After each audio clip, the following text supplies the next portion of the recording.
कपिलवस्तु के भव्य महल में रानी मायादेवी ने एक दिव्य बालक को जन्म दिया।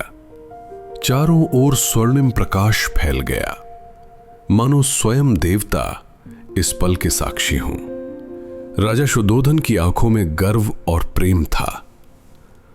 वो बालक सिद्धार्थ एक दिन संसार का दीप बनने वाला था। समय बीता, सिद्धार्थ युवा हुए।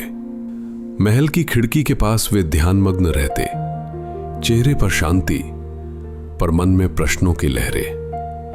क्या यही जीवन है? क्या ये सुख सदा रहेगा? उनके भीतर सत्य की खोज की ज्वाला जल उठी थी। एक दिन रथ पर निकले तो एक वृद्ध व्यक्ति को देखा, झुका हुआ शरीर, कांपते हाथ। सिद्धार्थ ने सोचा, क्या हर मनुष्य को ऐसा ही होना पड़ता है? फिर उन्होंने एक बीमार व्यक्ति देखा, जिसका शरीर पीड़ा से कांप रहा था। सिद्धार्थ का हृदय द्रवित हो उठा। उन्हें लगा, यह संसार दुखों से भरा है। तीसरे दृश्य में उन्होंने मृत्यु देखी।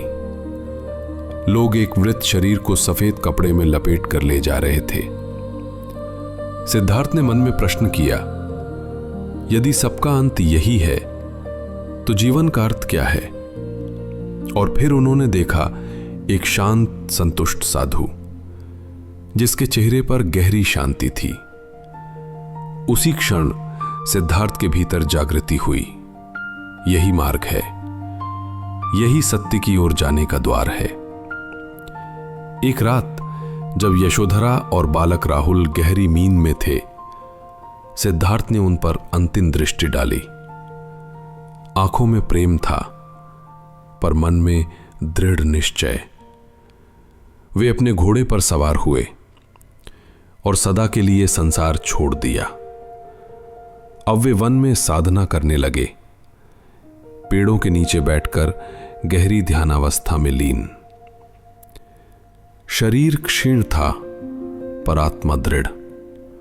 हर क्षण वे सत्य के और निकट पहुंचते गए। एक रात्रि बोधि वृक्ष के नीचे सिद्धार्थ ने गहन ध्यान किया। अंधकार मिटा और जब सुबह की पहली किरण पड़ी, उन्होंने सत्य को जान लिया। सिद्धार्थ अब बुद्ध बन चुके थे। सूर्योदय हुआ, पक्षी गा रहे थे। बुद्ध की आंखों में करुणा थी, चेहरे पर शांति। वे मुस्कुराए, जैसे समस्त संसार को आशीर्वाद दे रहे हों। अबुद्ध लोगों के बीच थे। ग्रामवासी और साधु उन्हें सुनने आए। उन्होंने कहा, दुख है, पर उसका अंत भी है, और वो अंत हमारे भीतर ही है। और अंत में बुद्ध बोले, शांति बाहर नहीं, भीतर है। जिसने स्वयं को जान लिया, उसने संसार को पा लिया।